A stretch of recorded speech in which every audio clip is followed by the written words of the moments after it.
Welcome back, everyone.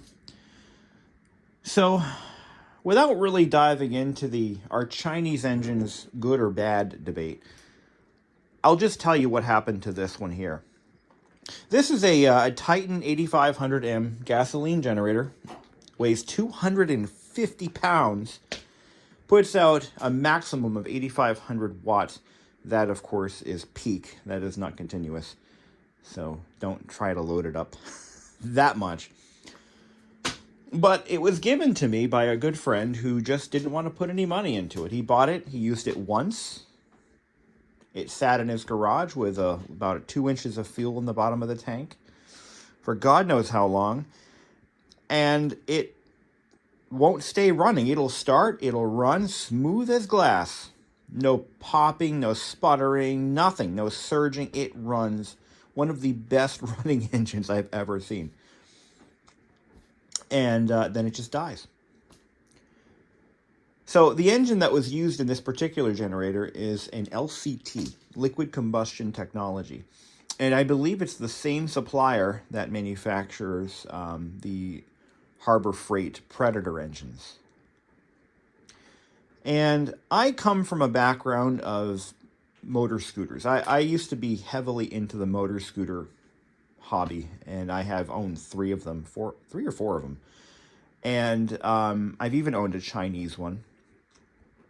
And this is a Chinese engine. And I pretty much knew what was wrong with it before he even called me and said it was broken. And that originally he wanted me to fix it for him. And I gave him a few options that we could go, a few things that we could do to extend its life. And he just said, I'm just going to buy a new one because I want electric start, I want carbon monoxide monitoring, and I want dual fuel capability. So I said, okay, fine. He tried to I suggested he sell this thing rather than junk it because it actually has value. It just needs a little bit of work. And he would rather me have it than deal with Facebook Marketplace. And that's, on another note, that's a real testament to how awesome Facebook Marketplace is. I'd rather give my shit away than to deal with you assholes. Anyway, so this generator, it is a running machine. It generates power. I was able to charge my air compressor with it, and it did not miss a beat, did not break a sweat. It's a good machine. And it's Chinese, and it's old, and oh my God, how are these things? Well, let me explain. One of the weakest links in Chinese engines are the gaskets, seals, and hoses. Any rubber component should be automatically suspect of failure. This one's got the trifecta. So the valve cover gasket leaks, the float bowl gasket leaks. Well, it doesn't leak, but when I took the bowl off to clean it out, I found that the gasket or the seal had been melting into the bowl, which isn't great. The petcock was starting to internally disintegrate. The rubber gasket right here, the rubber seal, you can see it's definitely breaking down. And it's toast. Completely perished. What had happened was, and I believe what was going on specifically to keep it from running, was that rubber was getting into the fuel line. He had mentioned having to replace the fuel filter, the external filter, a couple of times, and it's a see-through plastic filter. I already took it off. Where is it? I took it off, but there it is, it's right on the ground. So here's the filter that was on it when he gave it to me. And it's clean, it's reusable, there's nothing wrong with that filter. But he mentioned that he just, he suspected that it wasn't getting fuel. Now, my friend is a very intelligent guy. He is an engineer. He is an artist. He is just an incredibly talented person. But small engines are not his thing. And that's totally fine because everybody's got their thing. Now, I love small engines. I love working on them. And I don't mind helping out a friend, no problem. So anyway, he was on the right track. He wasn't getting fuel because he could clearly see that fuel was not flowing through this at all. Even though there was like two or so inches of fuel, that should be enough to at least satisfy the needs of the of the Petcock's strainer. So that all having been said, I quickly diagnosed it. I said, look, check this out. So the fuel tank is, it's starting to dry out finally. But there was a lot of debris in there. A lot of little particles. And I didn't see any real rust. But the answer of where all that was coming from was laying right in front of me. The fuel cap. The fuel cap was corroding and sending shards of what I believe to be CAD plating into the fuel, along with corrosion and other things. And not only that, but the paint from the tank was actually getting in the fuel. So this thing was set up for failure. But when I had it running, and you'll hear it run, by the way, in this video, we're going to do an oil change on this. It's first oil change ever, by the way. Now, I estimate this thing to be about 15 years old or less, maybe 10 years old, I'm going to say, a conservative estimate there. It has been used once, maybe twice in its entire life, and it has never had an oil change. So it was overdue, and you're going to see what I mean in a minute. But so not only do we have this disintegrating, but the fuel gauge was, well, you tell me. So when they designed this part or manufactured it, they were not using the correct materials. Part of it is okay, but this window, whatever they used for that window, it does not look good. So we'll take care of that. I've already got all the parts on order, but oh, one more thing. I'm going to pull a Columbo on you guys. One more thing. Check out this Bluetooth muffler, huh? Now, this muffler is not rusty. It isn't rusting at all. There's no rust. It's fatigue failure. Look at the flange. The vibrations from the engine cause that flange and the mounting tab, or the mounting bracket. I think it started like this. I think that the welds broke on this mounting bracket. Okay, I believe the welds broke first, and then the vibration and movement caused that flange to fail. Because that's what it looks like. Oh, no, that was fatigue as well. The metal is torn off. Yeah, that's not great. What was it, tack welded on? Oh, man. You can't make this shit up. So what we're going to do here is we are going to... I've already ordered a new exhaust. And I've ordered a carburetor kit, which includes... For $8, I got a new bowl gasket. There were two kits. I think one of them was a carb kit and the other one was a fuel tank kit. So the fuel tank kit is all inclusive. You get a new cap, strainer, fuel level gauge, and a petcock. Let's take a look at the petcock. So this is not a vacuum petcock. It's just a manual ball valve style. But we're going to replace this. That gasket is not available as a separate part, or that seal. So we have to buy the whole petcock, which is fine. I'm okay with that. The fuel hose is okay. Let's take a look at that. So if I squeeze, oh, no, it's not. No, that fuel hose is done. All done.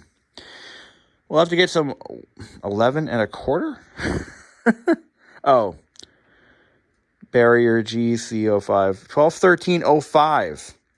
Okay, that actually checks out. It's a 1/4 inch. I might even have 1/4 inch fuel line from another project I did. Nope. What's this? The print is missing. Yeah, here we go. 1/4 inch. I don't need to buy a fuel hose. Hallelujah. So I already got fuel hose. So yeah, we got the whole kit and caboodle. We got a new spark plug for it. I'm changing out the valve cover gasket because it is also, the whole thing was covered in oil. And it doesn't appear to be coming from anywhere else but the valve cover. So, that was, I already cleaned a lot of this up with some brake cleaner. But this gasket is sus, as the kids say today. Spark plug. Let's take a look at that. So again, this thing has been used, I'm going to say conservatively, this generator probably has around 24 hours on it, maybe 48 hours at the most. And this plug is in pretty good shape. No indications of oil consumption or burning at all. Looks pretty clean to me. It's a good running little motor. Again, you'll hear it run. It's strong. No unusual noises other than the rattling of that muffler. The generator itself puts out a good amount of power. I ran my air compressor full tilt. No sweating, no anything. It just runs and runs and runs. So here's my point. When it comes to Chinese engines, I mean, as of right in 2023, they're everywhere. There's Lonson, LCT, Powermore. I think there's a couple others. They're all based entirely on old Honda designs. Old, reliable, tried and true Honda designs with Chinese manufacturing. Depending on depending on who built the engine, the quality can be hit or miss. This is a 300 and I think it's a 390. It's an 11-horse engine, according to the manual. 300 displacement, 390. So just shy of 400 cc's. That's a good sized motor. It definitely puts out the power. But this engine here, this is a Lonson, which is who Toro uses as their in-house supplier. And it's built the same way. The valve cover is different. And I think the displacement on this one is something like 250. I'll have to find the tag on it. But would I buy a Chinese engine? Yes, I would. You know what? I've had the snowblower now for 5 years, and it has not given me a lick of trouble. It doesn't leak oil. I've used it maybe 4 times a year for 5 years, and it's heavy use. We do get a lot of snow up here in New Hampshire, and it definitely has earned its keep. This is actually the first Chinese engine I've ever bought, or engine device that I've ever bought, and I'm pretty happy with it. Starts up on the first pull. And getting back to this one, I mean, first pull, it starts right up. With the choke on, boom, it goes. But once we address all of those little maintenance issues, it'll be good for another couple of years. Will the issues happen again? Absolutely. Eventually, we'll have to replace the tank because there's a few spots in the tank where, you know, the moisture has gotten to it and caused it to the coating to begin to fail. The thing is, though, I mean, the American engine manufacturers are largely gone, and Briggs & Stratton is pretty much all we have left, and I think even Kohler. The Briggs engines that I've actually encountered recently were nothing to write home about. I'll be honest, the Chinese engines, I believe, are built a little bit better than today's Briggs engines. But let me find that tag. I want to see what the displacement is on this. I think it's down there, and I can't see it without opening the garage door, so forget that. But yeah, back to what I was saying. I mean, a generator like this at that price point, you know, $1,300 or so, maybe $1,000 without all the features that my friends has. That's not too bad.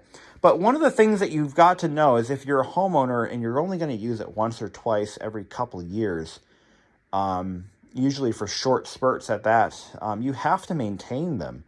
After every storm, you're going to want to put fresh oil in it.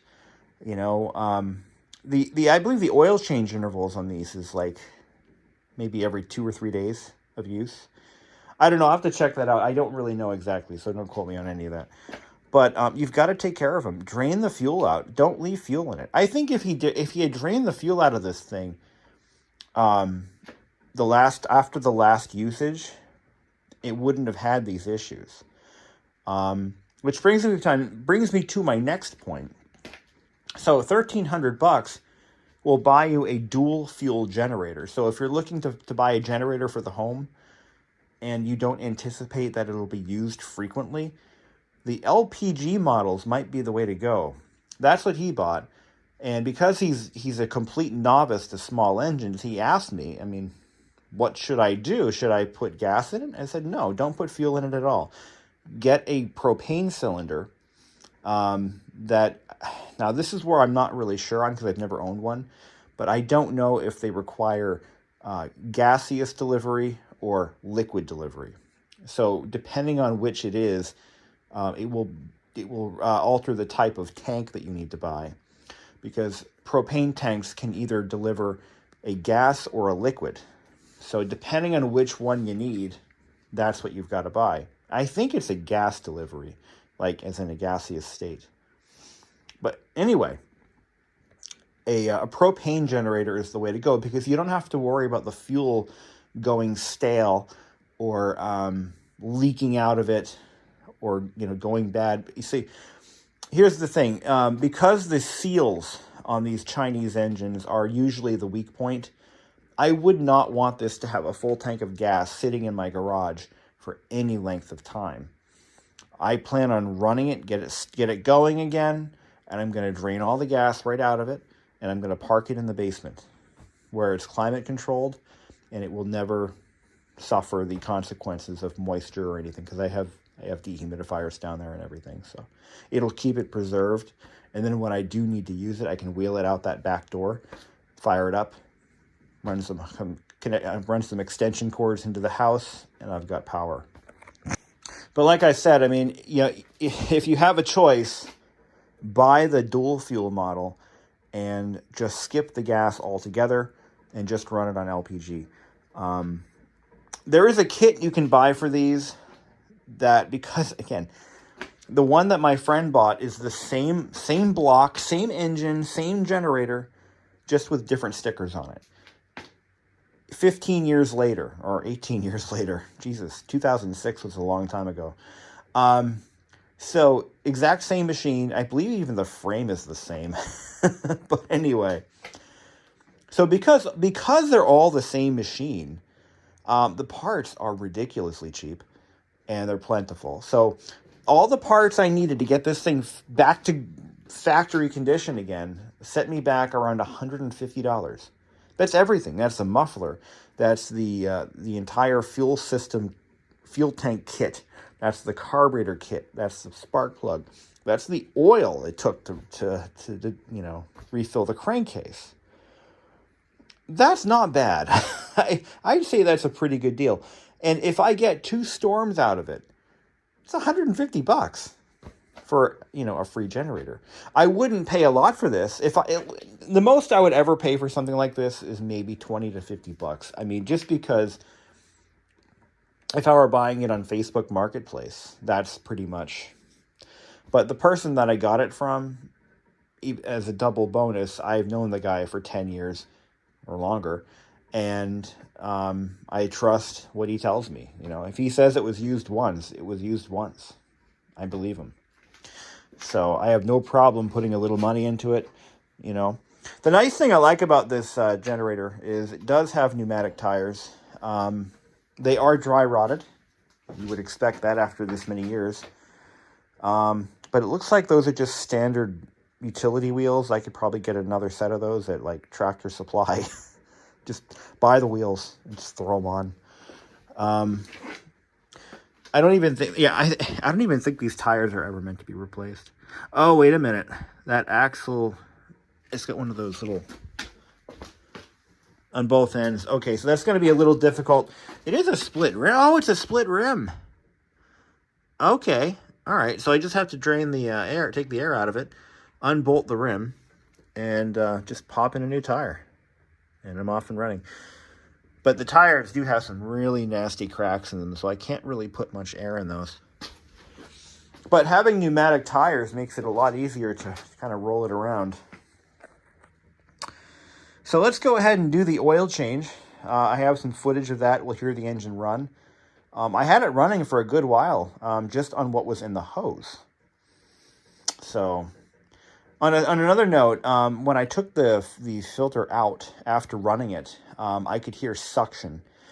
So the fuel line was under suction, which indicates, like I said before, that there was definitely something blocking this this petcock. But it doesn't matter, because that's all part of the kit. It's getting replaced along with everything else. So let's go ahead and get the oil changed, and we'll start. I'm going to show you guys what the carburetor looked like. So I took the carburetor bowl off, and it was full of rubber, little fragments of rubber. So I may have to change out the jet, or at least take the carburetor out and flush it really well. But despite all that, it still ran smoothly. So hell if I know. Anyway, guys, let's get on with it. One thing I noticed, okay, it is a split rim, yep, but it's welded. It's fucking welded. So I have to sacrifice that axle retainer to change the tire. What a joke. This is the kind of stuff, though, you're going to find on some of this Chinese stuff. Chinese equipment. Yeah, you're going to find stuff like that, because to save a few bucks or to make it just that much more difficult to service, this is what they do. Oh, I hear icy rain. We're going to have a power outage, and I'm going to not be ready. Oh, yeah, so this model also has the optional electric start. Well, this one doesn't, but you can get it. I believe there's a knockout here on the inside. I believe it's perforated, and you have to knock this out with a chisel or some kind of tool, so you can stuff a starter right in there. I mean, they went to the trouble of tapping it here and here for a starter motor, and here, but it's not a bad unit, though. Not a bad unit at all. Yeah, so what do we got? 87 octane, 11 horsepower at 3600. 6L is the engine model. Liquid Combustion Technology LLC, made in China. Well, there you go. Now, how do I change my tires? They really don't want you changing tires on this, do they? Those bastards. So what do? Break these welds or what? I've never seen anything so stupid in my life. I don't like these because they're a bitch to get off, and you cannot reuse them. Oh well. Yeah, if these tires were in better shape, I'd be like, okay, fine, but they're not. If I unbolt the axle, it doesn't get me anywhere either. Oh well. Yep. We'll figure it out.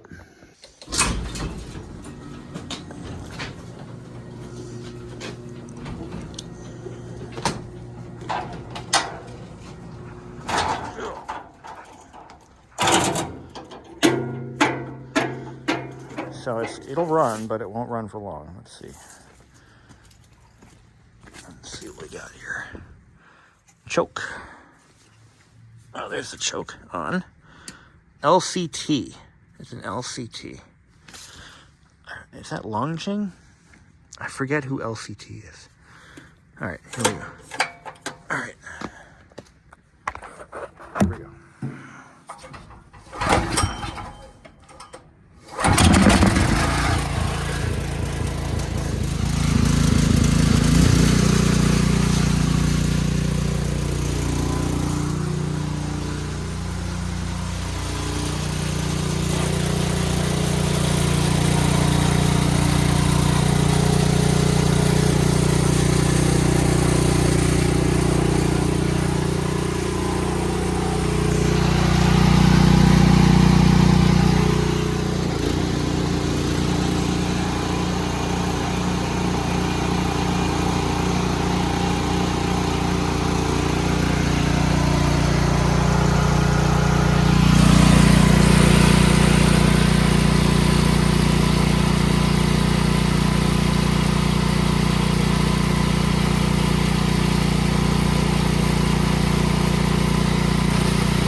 Okay.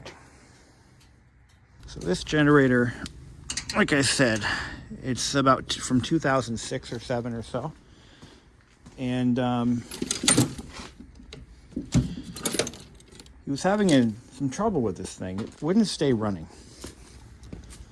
No matter what he did, it just wouldn't stay running. He'd change out the fuel filter, it would clog up again, change out the fuel filter, clog it up again, and add, rinse, repeat. Let me see if I can get this done one-handed. So anyway, I went over to his house, and I took a look at it, and I said, well, here's your problem. And the fuel tank's got all this crap floating in it. And what's happening is, it's clogging not only the replaceable filter, but also the in-tank filter is getting clogged too. I don't know where this oil is going to go, but here, let me reposition this. So as I was saying, you know, he's just having all these problems with this thing. And not only that, but the muffler is, you know, yeah, not really held on by much of anything at all. These are all very real problems, and and he just wanted to have like a basic service done. So I said, I tell you what, why don't I come by your house? I'll take a look at it, come up with a solution. So I went over to his house, brought some basic tools, getting ready to do an oil change, and I said, yeah, your muffler needs to be replaced. It's cracked right here at the flange, and I do believe this is a common problem on these cheap generators, but it's a cheap fix, easy fix. And so I went ahead and we looked up the pricing, about $100 for a muffler. Not too bad. I guess no, it's like 75, but you gotta figure shipping. But not only that, but you know, look at the fuel tank, and yeah, what I don't see is a lot of rust. The fuel tank isn't like rusting out in this thing. It's just, it looks like some of the coating has failed in a few spots. And yeah, so that coating is starting to get mixed in with the fuel, and it's like the anti-corrosion coating. It's like a plating. And so I said, here's what we can do. We'll put a fuel tank in it. Okay. We'll do an oil change, do a fuel tank, do a muffler. You're only going to be in it for about $200, maybe. We may not even need to replace the fuel tank, but I said if you don't want it to happen again, then we should probably just replace the tank. The tanks for these things are a dime a dozen, and at the same time, that'll fix the fuel gauge that's damaged. So he said okay, and then he said, you know what? I think I'm going to buy a new one. Now, this thing runs perfectly fine. It runs great. It generates power. It does everything it's supposed to do. Anyway, I got to put oil in this now. Let's take a look at what came out of this thing. And then we'll get to how I acquired this magnificent piece of technology. Look at that. I don't think this has had an oil change since 2007. It's black. All right. Okay. It definitely needs a muffler. The fuel tank, though, I'm not really sure. If I clean it out really well, it might be okay. So that's what I'm going to do. I'm going to let whatever fuel's left in there, there's only like a few drops of fuel.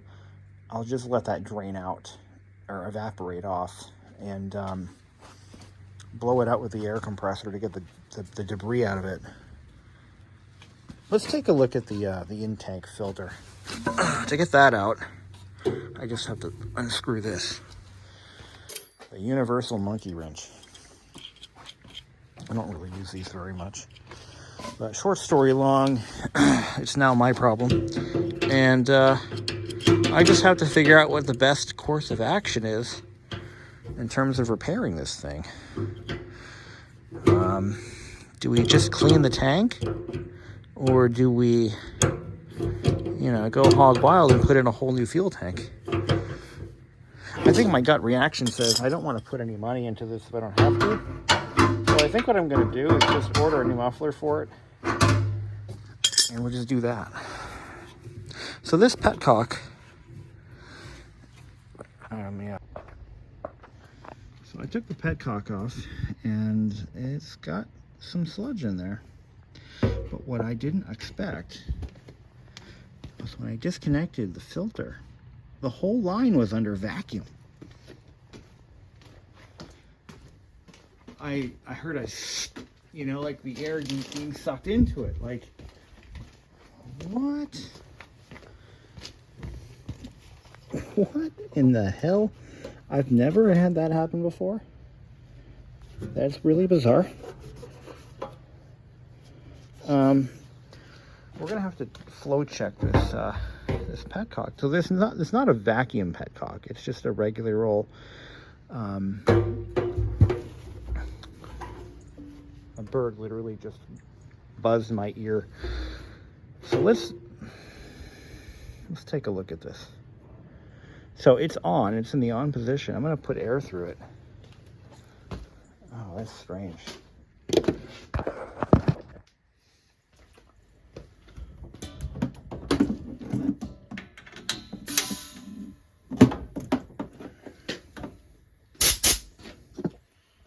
Let's just introduce a little bit of air into this thing. Okay, it does flow.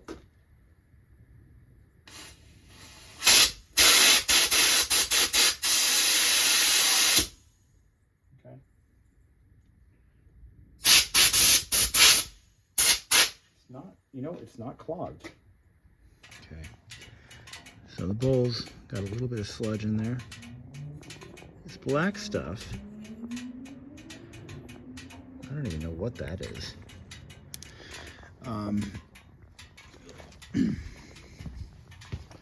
But what I'm going to do is we'll just clean it up a bit. I mean, it runs great. There's no reason for me to pull the carburetor apart at this stage. It's completely pointless.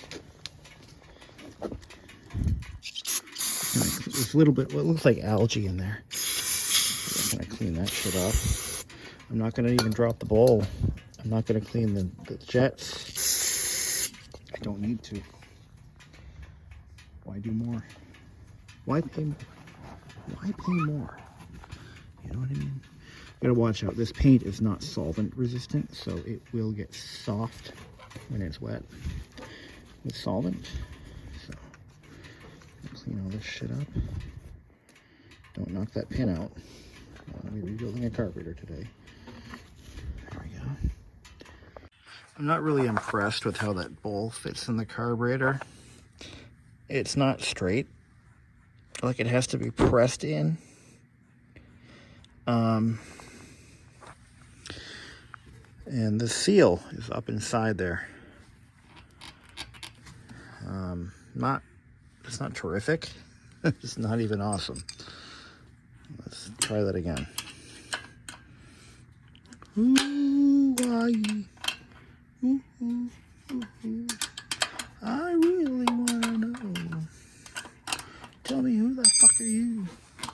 Who are you?